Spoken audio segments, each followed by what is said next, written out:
What's good YouTube, Cosmic here with another video. This isn't a black hole video or some doom and gloom video. This is just a video on how I passed the PNPT. I actually passed it a month ago, so this is kind of a late video, but I just wanted to give you the general overview and how to actually pass the exam if you want to take it. So what is the PNPT? The PNPT is an intermediate exam. It takes 5 days to complete the exam, which is a ton of time.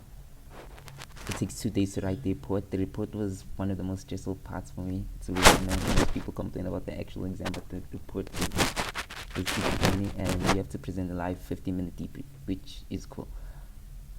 I think I presented mine to DeWalt. It was DeWalt. Really cool guy. I think he's a moderator on the community, on the DeWalt community. So that's the PNPT, the practical net penetration test. So how long did it take to pass the exam? It took me roughly 5 months to pass the exam, because I purchased the exam in January, and I got my certification on the 2nd of May. So technically, I'm just gonna say it took me 5-ish months to learn all the content, but technically it took me 3 months to write the content, and I just needed a free week, and we got a free week in South Africa, I think on the 1st, because it was Workers' Day plus it was some other day, I don't know. It was a full week basically, so I decided to write that one. But I could have written earlier. The thing is that during January and February I had a full-time job, 9 to 6, Monday to Saturday, but on Saturday it was 9 to 1 o'clock, full-time job. That took a lot of my time, so I think that's it. At the same time I had to go to school mid-Feb or end of Feb. That took a lot of my time, and I could have written in April as well, because we had another holiday, but I was so far behind on work because I was studying for my CPTS. Not CPTS, my bad. For my CP, the Certified Penetration Testing Specialist, I hacked the box on, and for my PNPT. Not studying per se, because I'd be lying. I was just so focused on it. A lot of things were going on in my life. So after and there were a lot of tests during April and May. So that took a lot of my time, but eventually I passed. That's cool.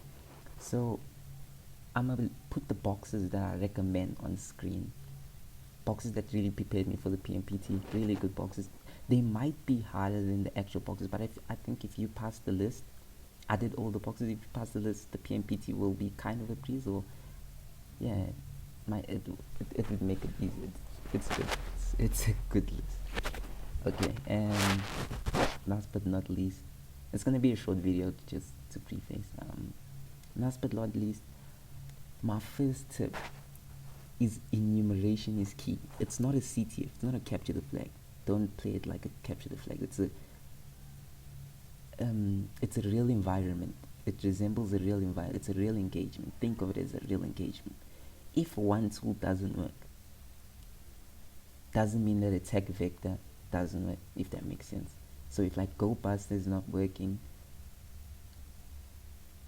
that doesn't mean that directory brute forcing doesn't work. Change up your tools, maybe change up your word lists. That's one. Don't overcomplicate the exam. That was a problem I had. I was overcomplicating the exam. I was looking for DLL injections. I was using flipping. I was trying to escalate privileges, but it's not a CTF. That's the thing. I was trying to get dump files from Firefox. Maybe I could see creds, over the top stuff that you shouldn't be looking for in it. It's basic things, guys. If you leave this video with one thing that I say, it's just that enumerate and think basic. Don't try be a lead hacker trying to get down files and flipping trying to do DLL injections for exploits that don't exist. You're gonna waste your time. Just enumerate and think basic. That's it. another one of my tips is you have 5 days. I'm gonna put my time schedule up on the screen. You'll see I didn't utilize my time properly. Even though I passed in the end, I just didn't utilize it properly. I was probably in front of my screen 12 hours a day, which is definitely not healthy. Don't do that bullshit. But I mean, yeah. And what's the last tip? Bonus tip. I didn't use the VM, but if you're gonna use the VM, I suggest you always take snapshots of it. So if it crashes, because we had load shedding. If you're in South Africa, you know what that is. We had load shedding, and I lost not lost all my progress per se, but like not technically lost. I just had to redo because I think I was midway into the exam, so I had to redo everything. So I know VMs you could get corrupted, and you'd have to reinstall the whole VM, and that would take time, and you don't want to do that. So take regular snapshots of your VM, and happy hacking. Please subscribe to the YouTube channel if you enjoyed the content. Let's go.